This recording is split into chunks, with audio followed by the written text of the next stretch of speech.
चलिए बच्चों, देखिए क्वेश्चन नंबर 19 को करते हैं। क्या दिया है क्वेश्चन नंबर 19 में? यदि सूर्य का उनतास 45 से घटकर, ये 45 डिग्री है, ठीक है, इसको सही कर लें प्रश्न को। 45 डिग्री 45 से घटकर 30 अंश हो जाए तो एक मीनार की जमीन पर छाया 10 मीटर बढ़ जाती है। मीनार की ऊंचाई कितनी होगी? हमें मीनार की ऊंचाई ज्ञात करनी है। ठीक है, देखो सॉल्यूशन बहुत इजी सा क्वेश्चन है। प्रश्न ज़्यादा ध्यान, मतलब ज़्यादा वो बहुत इजी, बहुत सिंपल क्वेश्चन। चलो देखो कैसे समझाना चाहते हैं इसको हम। एक मीनार है, ये ले लेते हैं एक मीनार। ठीक है, ये मीनार है। सपोज देखो सूरज था यहाँ पे। ठीक है, अरे भाई क्या परेशानी है इसको। ठीक, ये हो गया। हम मान लेते हैं कि सूरज था यहाँ पे। ठीक है, जब सूरज यहाँ था तो इसकी मीनार की जो बेसिकली छाया बन रही थी, तो वो करीब यहाँ बन रही थी, है ना। और यहाँ तक का जो उसका कोण था वो कितना था? 45 अंश था। ठीक, 45 अंश था। अब सूरज क्या आ गया यहाँ पे? सूरज यहाँ से आके यहाँ लमसम आ गया लगभग। ठीक है, तो छाया क्या हो जाएगी? थोड़ी सी बढ़ जाएगी। क्या हो जाएगी? शेडो बढ़ जाएगी। तो शेडो हो गई बढ़। तो शेडो बढ़ने के बाद जो उसका कोण बन रहा है वो 30 अंश बन रहा है। कितना बन रहा है? कोण हमारा 30 अंश बन रहा है। ठीक है, तो जमीन पर छाया 10 मीटर बढ़ जाती है। और ये कितनी बढ़ गई? 10 मीटर बढ़ गई। कहाँ से?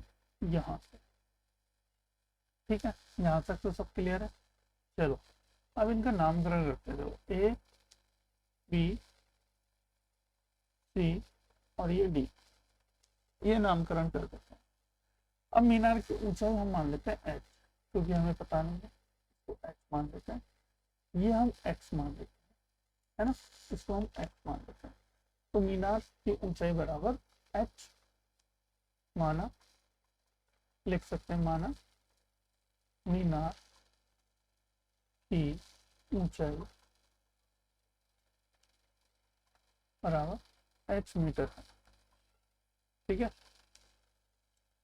अच्छा बाकी दोनों कोण आपको दे ही रखे हैं। और बी डी मान लेते हैं, बी डी बराबर एक्स है ना, एक्स मीटर है। तथा सी डी बराबर हमें दे रखा है 10 मीटर। 10 मीटर है ना, हाँ 10 मीटर।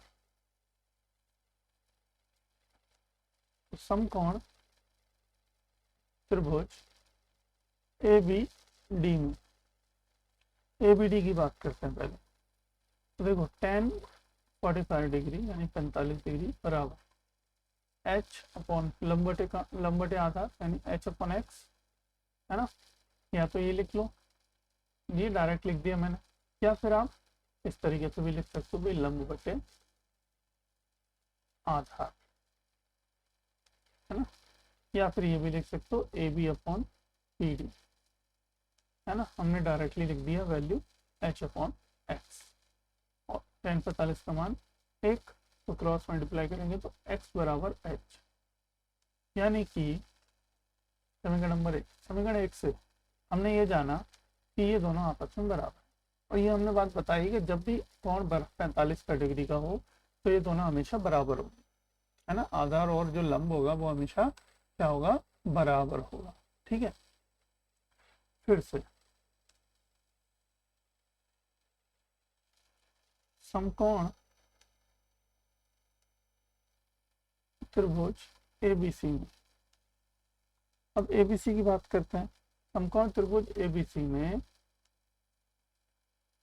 35 30 बराबर क्या होगा? A B upon B C. ठीक है, A B upon B C. तो 30 का वैल्यू आपको पता है कितनी होती है? कितनी होती है? 1/√3 होती है बराबर। ए बी की वैल्यू आपको पता है कितनी है? एच है। और बी सी की वैल्यू कितनी है भाई? 10 प्लस एक्स है। यही तो है। ठीक है, समीकरण एक से x का मान रखने पर, x का मान रखने पर, अब x का मान यहाँ पे रख दो, क्या रख दें, h, 1/√3 बराबर h upon 10 plus h। Okay, cross multiplication कर दें तो 10 प्लस h बराबर √3h। अब हम इसको h को उधर ले जाते हैं, है ना, h वाले एक पास कर लेते हैं, क्या कहते हैं, हाँ, तो √3h माइनस h बराबर 10, तो h कॉमन लिया तो हमने क्या बचा, √3 माइनस 1 बराबर 10, तो h बराबर क्या आ गया, 10/√3 माइनस 1। क्रॉस मल्टीप्लीकेशन करो √3 प्लस 1 की ऊपर नीचे, ठीक है, नॉर्मलाइजेशन करने के लिए, तो 10/√3 प्लस 1 अपॉन नीचे क्या हो जाएगा, a plus B A minus B का होल स्क्वायर का फॉर्मूला लगाएंगे तो a स्क्वायर यानी 3 माइनस बी स्क्वायर यानी कि 1। ओके, h बराबर 10/√3 प्लस 1 अपॉन नीचे कितना बचा, 2 से काट देंगे कितनी और 5 टाइम्स, राइट, 5 टाइम्स करके अब क्या हुआ, अब हुआ देखो हमारे पास 5, √3 की वैल्यू अगर हम रख दें, √3 की वैल्यू कितनी होती है, ये 1.73 होती है लमसम, प्लस 1, है ना, बराबर 5, तो ये कितनी हो गई, इंटू में 2 प्लस 2.73, अब इनका मल्टीप्लाई करोगे तो कितना आ जाएगा, अराउंड 13.6 मीटर, ठीक है, तो ये आ गई हमारी क्या, मीनार की ऊंचाई, ठीक है, 13.6 मीटर।